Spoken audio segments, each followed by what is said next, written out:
আমরা কিতাবে পড়ছি একজন নওজোয়ান তাগড়া যুবক মুসলিম মুজাহিদকে খ্রিস্টান সৈন্যবাহিনী গ্রেফতার করছে।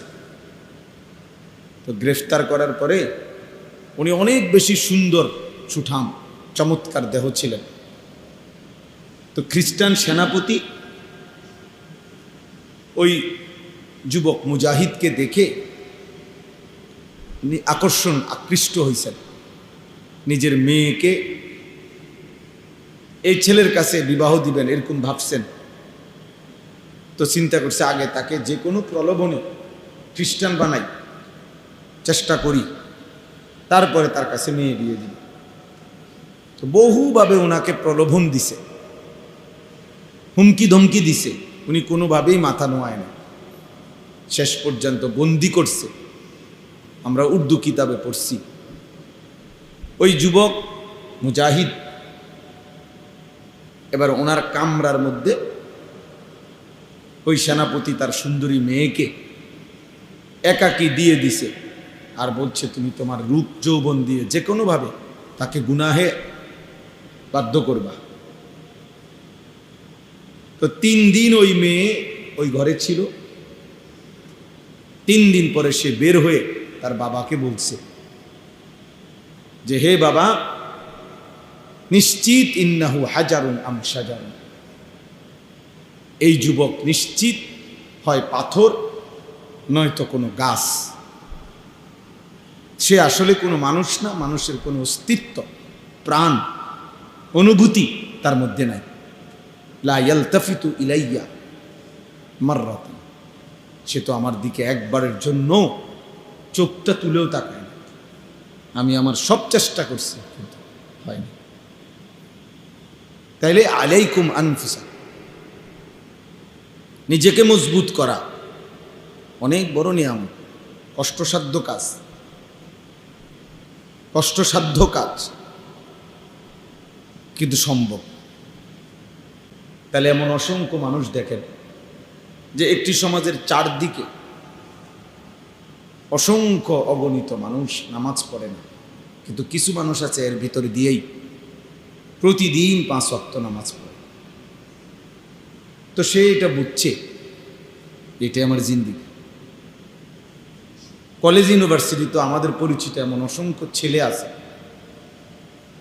যেখানে চারিদিকে গুনাহ এবং ছেলে মেয়ে নারী পুরুষের অবাধ চলাফেরা, কিন্তু এর মাঝখানেও সে শতভাগ তার চোখ নামায়া রাখে, নিজেকে হেফাজত করে, 5 ওয়াক্ত নামাজ পড়ে।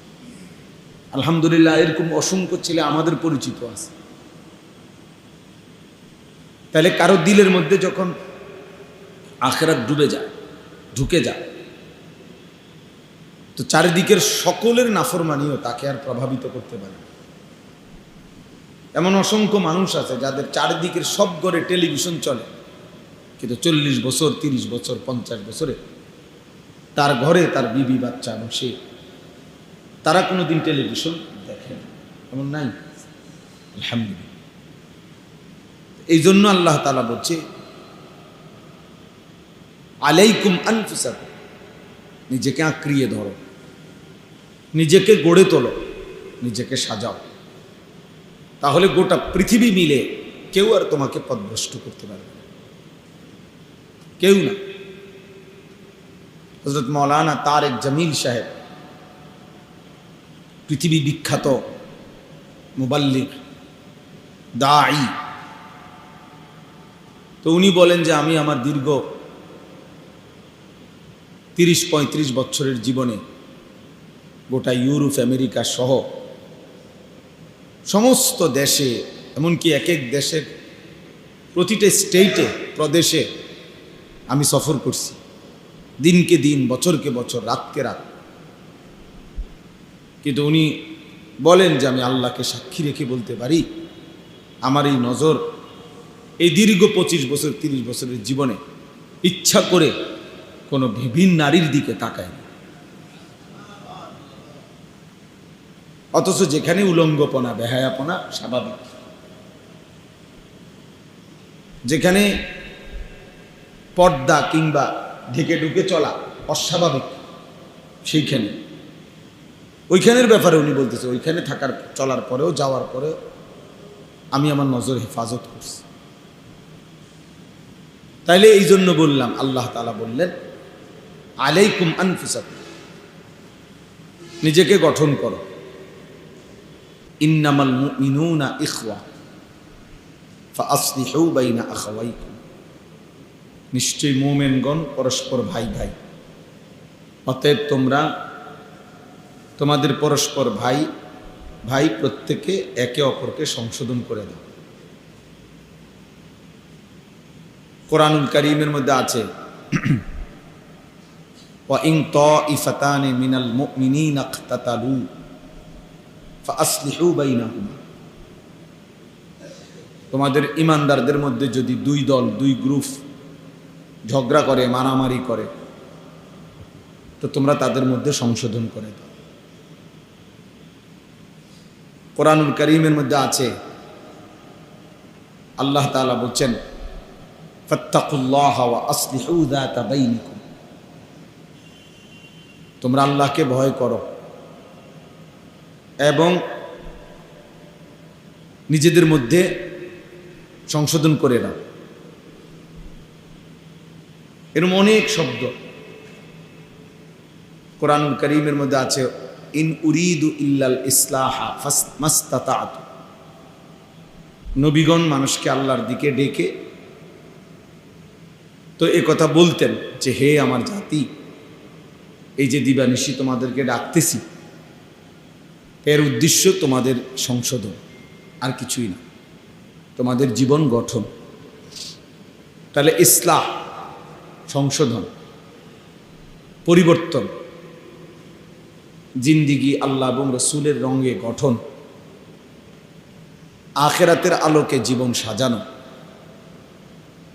এটা খুব জরুরি। এটা একজন মানুষের, একজন মুমিনের প্রধানতম ডিউটি, প্রধান ডিউটি, নিজেকে আল্লাহ তাআলার হুকুমের অনুগত করা, জীবন গঠন করা। ইয়া আইয়ুহাল্লাযীনা আমানু আলাইকুম আনফুসাকুম, কোরআনুল কারীমের মধ্যে আছে হে ঈমানদারগণ, তোমরা প্রত্যেকেই নিজেকে আঁকড়িয়ে ধরো, তার মানে নিজেকে গড়ে তোলো, নিজেকে সাজিয়ে তোলো, ঈমান আমলের রঙে নিজেকে সাজাও। লা ইয়াদুররুকুম মান দাল্লা ইযা ইহতাদাইতুম, যদি তোমরা নিজেদেরকে হেদায়েতের উপরে উঠাইতে পারো তো পৃথিবীর আর কেউ তোমাকে পথভ্রষ্ট করতে পারবে না। আমি যদি বিশ্বাস করি ঈমান আমল আমার জিন্দিগি, আমার দিলের মধ্যে যদি আখিরাত বসে, কবরের ভয় বসে, গোটা পৃথিবী ল্যাংটা হোক, গোটা পৃথিবী নাফরমানিতে ডুবে যাক, আল্লাহ বলতেছে তোমারে আর কেউ পথ হারা করতে পারে না। সম্ভব, আল্লাহর দয়া হলে সম্ভব। এই সমাজে আমরা বাহ্যিকভাবে দেখলে মনে হয় নাফরমানির সয়লাভ, অসভ্যতার সয়লাভ, কিন্তু আলহামদুলিল্লাহ এর ভিতর দিয়েও হাজারো লাখো পাক্কা মুমিন ইমানদার নারী, পুরুষ, যুবক, কিশোর, বুড়ো আছে আছে যে হাজারবার জীবন দেবে প্রয়োজনে, কিন্তু আল্লাহর নাফরমানি করবে না, হারামের এক লোকমা নেবে না, হারামের একটা টাকা নেবে না। এই ভালো মানুষ, এমন উত্তম মানুষদের বরকতেই বাকি বাটফার সিটাররা খাইয়ে যেতেছে, ইমানদারদের বরকতে, কোরআনওয়ালাদের বরকতে, দ্বীনওয়ালাদের বরকতে, আল্লাহকে সেজদা দেনওয়ালাদের বরকতে। এটাই সত্য। এই পৃথিবী, আসমান এবং জমিন টিকে আছে আল্লাহ তাআলার নামের উপর, তাওহীদের উপর, লা ইলাহা ইল্লাল্লাহর উপরে।